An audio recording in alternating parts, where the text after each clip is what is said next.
Shalom and welcome to another in our series of podcasts from Temple Beth Am, a dynamic center for conservative Judaism in Los Angeles. This is a recording of Rabbi Avi Havivi's weekly Siddur class. I believe we're up to the third paragraph of the Shema. Eventually, we will loop back and ask, how does this fit in with the first and second paragraph of the Shema? So we'll have a chance to loop back. But we dwelled in the second paragraph for so long, I'd like to go on. Okay? Third paragraph of the Shema now for something completely different. So as we read this paragraph, some questions we'll get to is, we will get to, like, when and how did this get to be part of the Shema? I want you to think about, why is this part of the Shema? Okay? And I want you to think about, how does it fit in after the first and second paragraph, which we probably won't get to talk about today. And please note, the first two paragraphs of the Shema are from Sefer Dvarim, Deuteronomy, okay? And they are in some sequential order, meaning the first paragraph does come in Deuteronomy before the second paragraph. But Vayomer, the third paragraph, is from Bamidbar, Numbers. So it's from another book of the Bible entirely. So that then really raises questions about how did this get attached to the Shema and what is its link to the other two paragraphs.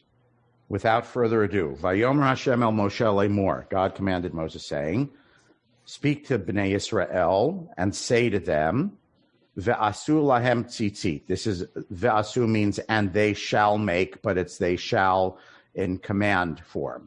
Okay, meaning command them to make tzitzit, with no explanation as to what that means.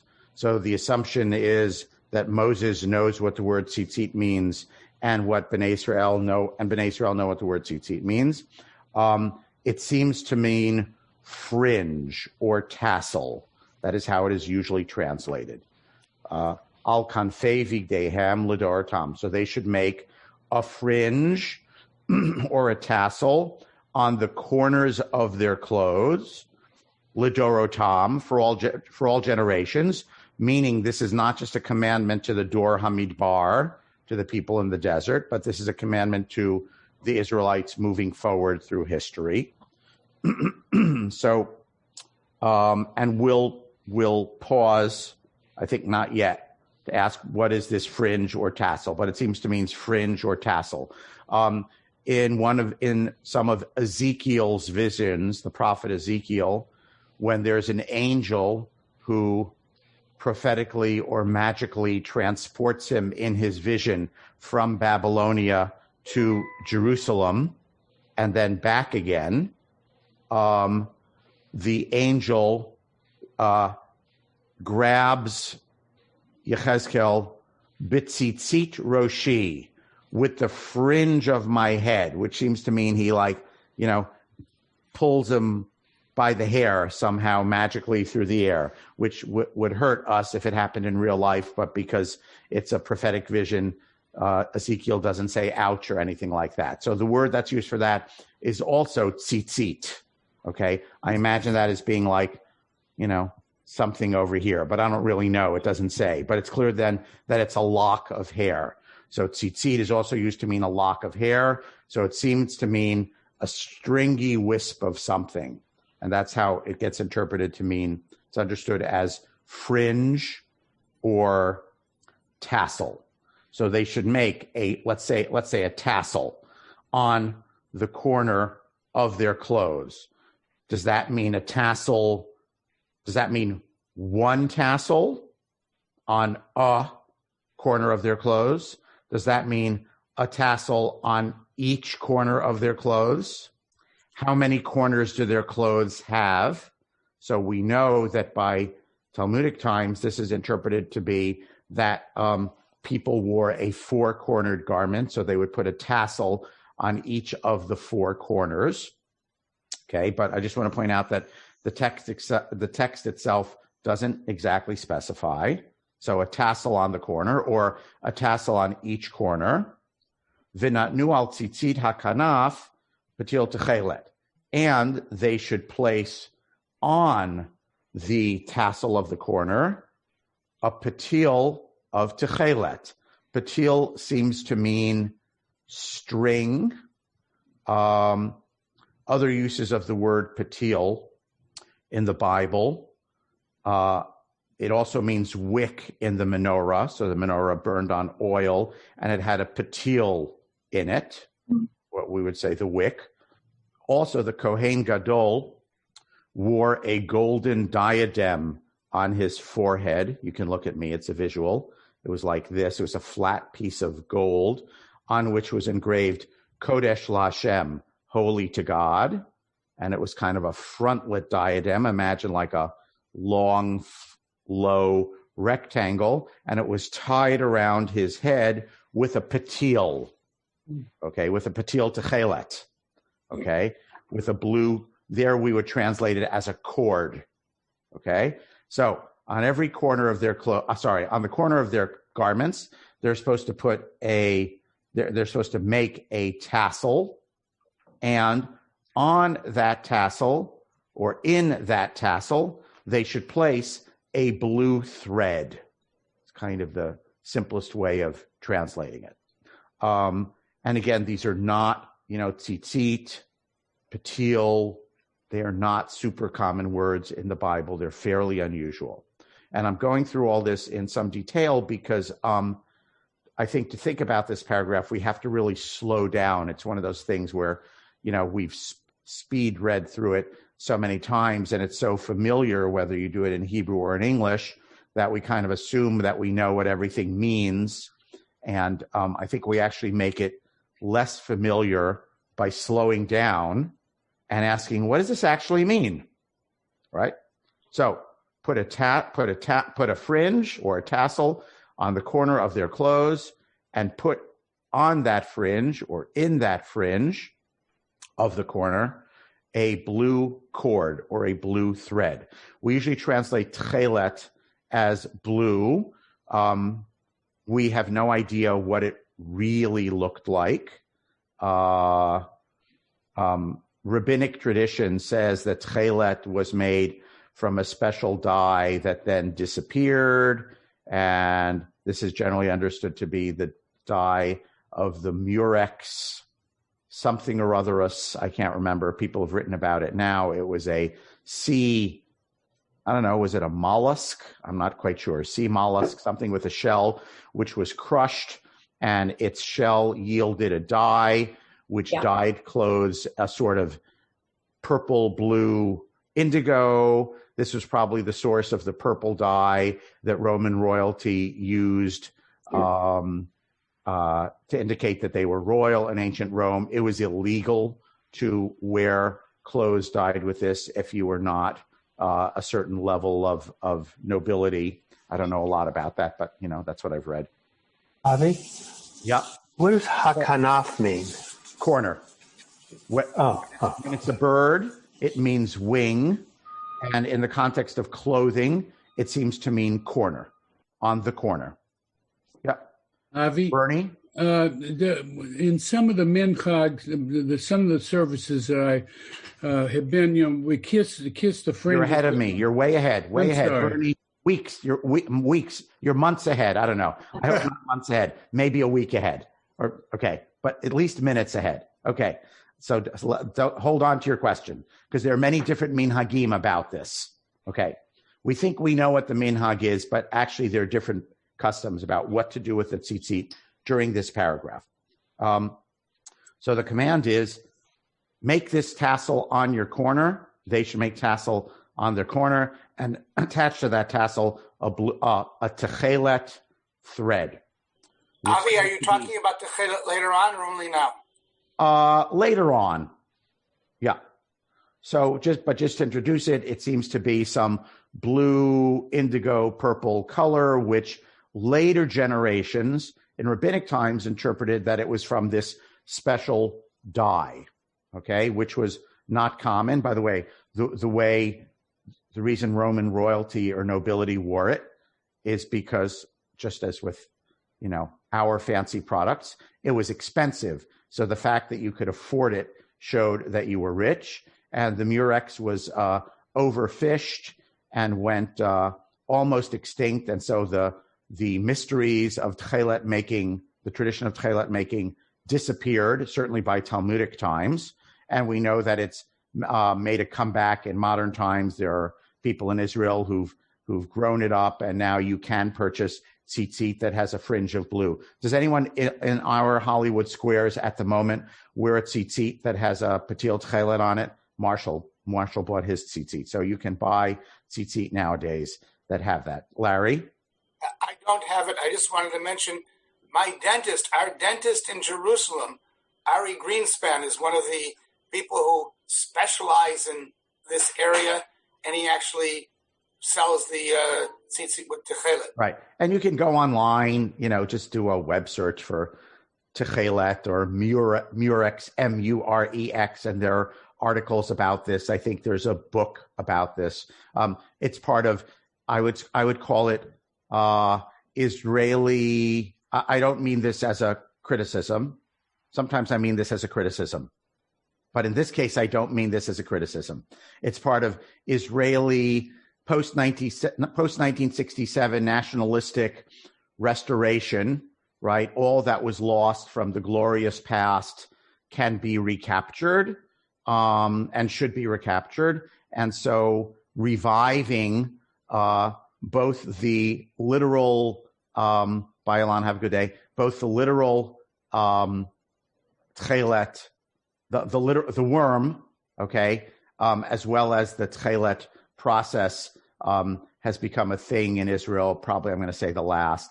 I don't know when these tchelet fringes started appearing, maybe about 20 years ago, give or take. Larry, do you know when? What does the dentist say? How long have we been having tchelet for in modern times? I feel like saying 20 years, but I don't really know. Well, he was our dentist in the early 1990s, and he was already, in business. 30 years. Yeah. Right. 30 years anyway. Okay. Onwards. Okay. So, v'hayalachem l'tzitzit, which is an odd phrase because it literally means, and this should be your fringe. But the Torah just described the fringe. So it could mean this is then your fringe, uri'item oto, and you should either see it or look at it. Uzchartem et kol mitzvot Hashem v'asitem otam, and remember all the commandments of God and do them. So this is, again, I want us to pause. This is quite curious. It's saying you'll make this thing on your garment, and it seems to suggest that the purpose of the thing on the garment is to remember all of the mitzvot. So when we dig a little deeper into this, we'll ask, why in the world would that be the case? Why would seeing either a fringe or a blue thread in the fringe remind you of all of the mitzvot? Could give him lots of other things to remind you of all of the mitzvot. So we'll ask that question. Michael, if you're giving us an answer, I don't want that answer now. Right now, we're only raising questions. Do you have a question or you want to add to the question? No. Okay. So again, I'm trying on purpose to read this with fresh eyes and see what it's a strange passage which raises all kinds of questions if we slow down to interrogate it. Rabbi Shai Held, who teaches at Yeshivat Hadar in New York, when he teaches Psalms, Tehillim, he says, the best way to study Psalms is however slowly you read Hebrew, read slower. Okay? So I'm trying to say, let's slow it down. It's not Psalms. Let's slow it down to just sort of think about, like, what does this mean? So, and uri'item oto, I want to point out, grammatically could be a commandment. So it could mean look at it and command and remember all God's commandments. Or it could be look at it, command form, so that you will, right? So it could be that only uri'item oto is a command and uzchartem is the, I don't know, whatever they call it, the correlative or what's going to happen next. Look at it so that you will remember. Or it could all be predictive. It could mean when you look at it, when you see it, you will remember. So it could either be a command form, uri'item oto, or it could be not a command form. It could just be kind of a future predictive. Does everyone get that distinction? So it could either be command, look at the tzitzit, and remember three possibilities. Number one, look at the tzitzit and the people who are listening to the podcast can't see me pointing my finger at you, right? Look at the tzitzit, finger pointing, and remember all of God's commandments, finger pointing. Or look at the tzitzit, finger pointing, so that you will remember all God's commandments. Or when you look at the tzitzit, you will remember all of God's commandments. Not a command, right? But you're going to be wearing this garment. When are you supposed to wear the garment? The paragraph doesn't say. All the time, certain times. In the rabbinic sources, it gets into a discussion of only when you wear a four-cornered garment, but not when you don't wear a four-cornered garment. That's the origin of our custom of talit and tzitzit, because once clothing styles changed and people no longer wore four-cornered garments, the rabbi said, well, the way to keep this is you make sure that you wear a four-cornered garment so that you can fulfill the commandment of tzitzit. Has anyone seen these basketball shirts? I love the Frum boys now, the yeshiva boys, the modern Orthodox yeshiva boys in LA. Someone has designed a basketball shirt, like a basketball undershirt with corners in it so that they can wear their tzitzit while they're playing basketball. You know what I'm talking? That's like an undershirt. It's an exercise undershirt. It's black, I think the one I've seen. And it's cut on the lower part, you can't see, but the lower part sort of close to the waist and the thigh is cut up a few inches so that it's like an undershirt that you cut the last 4 to 6 inches of from the bottom so that it now has 4 corners and has tzitzit in it. And that's what they wear when they play basketball up the block from me, some of the guys. And I understand it's like some Eula or Shalhevet kid from Beverlywood who actually designed this basketball undershirt with tzitzit. I have a quick question. Okay. It's regarding or item uschartem. You're a little ahead of me. Could you hold off? Well, go ahead. Ask your question. Maybe you're ahead of me, maybe not. Go ahead, Vered. It's on the first line you just said. So no, my I know question that. is, yeah. My question is, why can't you read it simply as a reversing vav and put it in the future? Yeah. You will see it when you will see it. Yeah. So that, I guess I'm just saying that's one of the possibilities. One of the possibilities is when you see it, you will.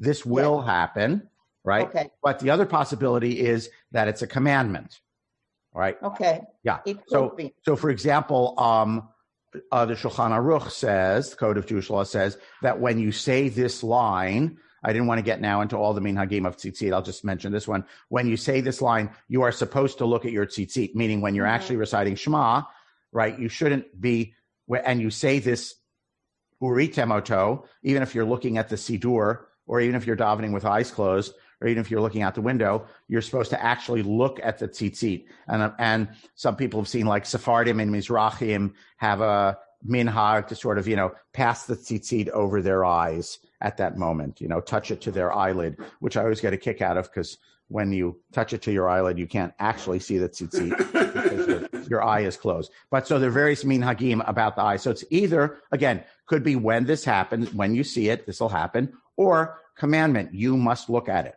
right? Which is why the Shulchan Aruch says the minhag is when you say uritem oto, you need to fulfill the commandment by actually looking at it, right? Otherwise, you're saying when there's a sort of a very bad irony, right? The Torah is saying when you look at it, you'll remember God's commandments, but I'm not looking at it, even though it's right there in my hand, even though it's right there on me. Meyer? I've generally read this thinking about it in the singular and realizing now that it's not the singular, which makes me wonder what the you means, right? In the sense of to what degree is this a communal thing is what I'm wondering. Right. Well, could you imagine that it would be a communal thing? It would be hard to imagine it would be a communal thing, right? Because if everybody's wearing tzitzit and I saw you tzitzit. But it's the whole community, but it's still every individual. It's then a commandment to the whole community. But I think you're suggesting that it then creates a community of people even though obviously it's fulfilled by the individual, because a garment is not worn by the group, a garment is worn by an individual. I think you're suggesting that if everyone in the community is wearing this kind of garment, Meyer, is that what you're suggesting? Well, not only that, but also when you say even the consequences, right? If you keep the commandments and stray, etc., it's not necessarily just an individual thing, it's a communal thing. Right. So you're connecting it back a little bit to second paragraph. Although, again, I do want to point out that there isn't a consequence here, I think. Sorry, there's no punishment consequence. There is a consequence of what's going to happen when you look at this blue fringe, which we'll get to in a moment. Okay. So you look at it and you remember. So there's I'm going to call it a physicality to it, looking, okay? And looking, which is a physical act, leads to a mental act, remembering, or be aware of, okay, of all of God's mitzvot, and you will do them, right?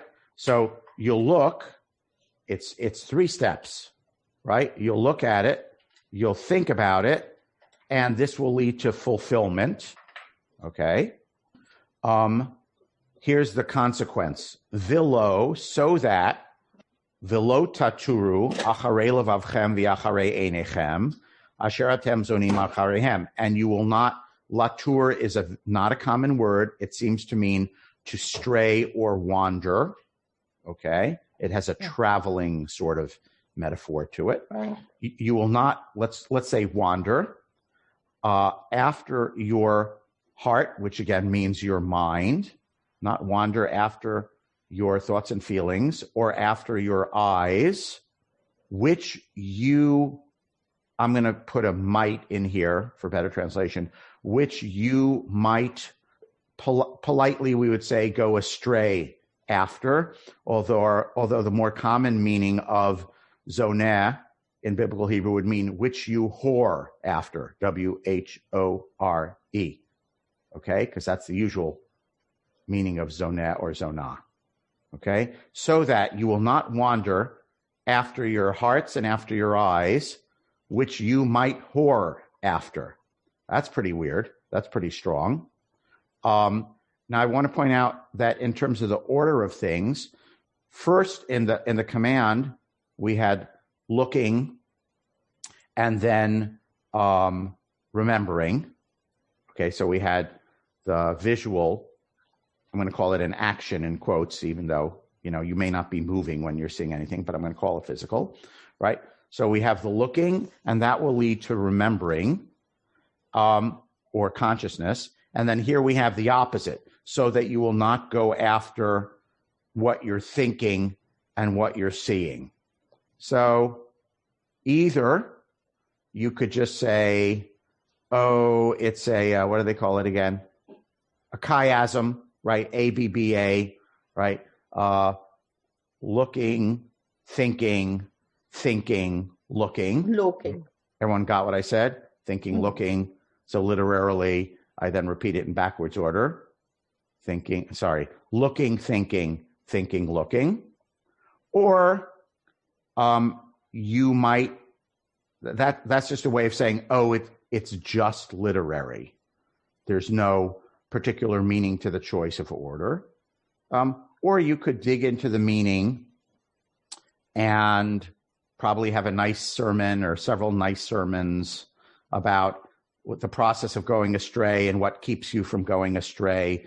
Now we're going ahead of where I want it to be today, but it could be something about you look at some reminder and this changes your consciousness, okay? And what God is worried about, the going astray, is somehow your consciousness is changed and then you're going to start looking. We would think, you would think about it if I just asked you, what is this, and we know it's supposed to be about, we've inherited interpretations about avodah zarah, idol worship, and we'd say, well, they would look at something and then they would be led astray by their eyes. But I want to point out that the order is actually reversed, right? It's first you would think a particular thing and then your eyes would lead you astray. So it's something about the mental mindset that allows your eyes to lead you astray. Did everyone follow that sequence? So then the sequence in the sentence might be, look at the tzitzit, right? To remember all of God's mitzvot and do them. And then you will be in a mindset, mind comes first, consciousness comes first, that you will not wander because of what your eyes see. Everyone follow that? Right? So either you could just say it's A-B-B-A because it's literary, or you could say, well, is there a reason that the order of thinking and looking is reversed in the consequence or the correlate of what you do? So I'm sure we could think of more sermons about that. But I just want to point out that the order is reversed. And this whoring, let's see, by the way, in our English, that's interesting. In our English, our translator wants the first verb, taturu, to go to govern levavchem, and the second verb, zonim, to govern eyes. So nice English, seduced by your heart, nor led astray by your eyes. But that's not exactly how the Hebrew flows. I just want to point that out. And he gets whoring in there by having it be seduced. Now, another sermon, which many of you have heard many times, on Parshat Shlach Lecha, which is, so this paragraph, do I want to say this now? We only have 5 minutes left. Yeah. So this paragraph, this has to do with taturu, which is an unusual word. This paragraph is the last aliyah of Parshat Shlach Lecha, the parsha that tells about the spies. And one of the other very few places in the Bible where that verb appears is in the beginning of the aliyah, where Moshe sends the spies out and he commands them that their mission is latur at Eretz Canaan. So they are supposed to tour or wander or travel through the land of Canaan. So it's too much to imagine that it's coincidence that this unusual biblical word appears at the beginning of the parsha and the end of the parsha. So, and there are many sermons that have been made about why is that, because of course, how were the spies led astray? What led them astray? By their eyes. Because what did they see? Mm-hmm. The inhabitants, they were very big. And then that changed their consciousness, that made them, then we felt like grasshoppers. They were big and scary, so we feel like grasshoppers. So their eyes led them astray. Now, there are so many paragraphs in between the spy story and the tzitzit paragraph, right? So whether this is intentional on the part of the biblical author or not, whatever, I'm sort of putting that out there. And Bamidbar in general, just a footnote, as a book, the Bible has a really difficult to follow trajectory of story and then some laws, and then there's a story and there's some laws, and there are literary critics of the Bible who have written about why is there this sequence in Bamidbar? It seems sometimes kind of random. If anyone wants to dig deeper into this, Mary Douglas, the anthropologist, has a whole book on Bamidbar in which she has a whole theory about why is this particular sequence of story and law and why these stories and why these laws. It's very imaginative. She makes it a whole necklace thing. And the immediate story right before this passage in Parshat Shlach Lecha is about the man who went out and gathered wood on Shabbat. And Moses said, what should we do with him? And God said he should be stoned to death. And then and then the congregation stoned him to death. And then, Vayomer Hashem el Moshe lemor, Daber el bnei Yisrael v'amarta lehem v'asu lahem tzitzit. Okay? So why this particular sequence? So although on the one hand, it does come at the end of the parsha that's about the spies, on the other hand, there are other intervening. There's other laws that are given after the spy stories, about sacrifice and separating challah, dough offering when you break bread. And then there's another story about the wood gatherer. And then there's the tzitzit parsha. So I'm not going to go further into that because it's like a, whole long thing that would take us far afield. But I just want to point out the placement of it in Bamidbar it makes you say, like, what in its original place, why is this paragraph here? And then it goes on. By the way, what's the parsha after Shlach? Anyone remember? No. Korach. So then it immediately, right after this paragraph, goes into the story of Korach. So, of course, you could make up a story about the wood gatherer and Korach were somehow led astray. So you can come up with a reason, but it's not at all obvious why this paragraph is where it is. So I just mentioned the thing about Taturu because the Taturu Latur is also in the story of the spies, which seems to make an obvious link to the spies somehow. Vered? I always understood Taturu as a metaphor, but in Hebrew, the verb Latur has to do with touring. In modern Hebrew. Right. Modernity, yes. Right. And so, when you tour, let's say you sit in a bus or you walk, so your eyes are wandering around. Yeah. It's like the same idea. Okay. That your eyes are looking at the tzitzit and the ptil, and you remember, I've seen it. I've been here once, many years ago. So it's kind of a metaphoric thing to use this verb here. That's my point. Okay, good. And it's interesting, by the way, I said in modern Israeli, it means to tour. Yes. Whereas with the spies in the Bible, that's also kind of what it means. Moshe, exactly, we're going to a land, yes. We don't know anything. I'm sending you out to scout it out, look around, okay? Tell us what's there. We've never been there, right? Tell us what's there. So it's clear that looking is an important part of it.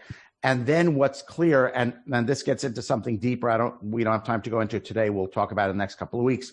That the paragraph seems to suggest, well, there's looking and there's looking.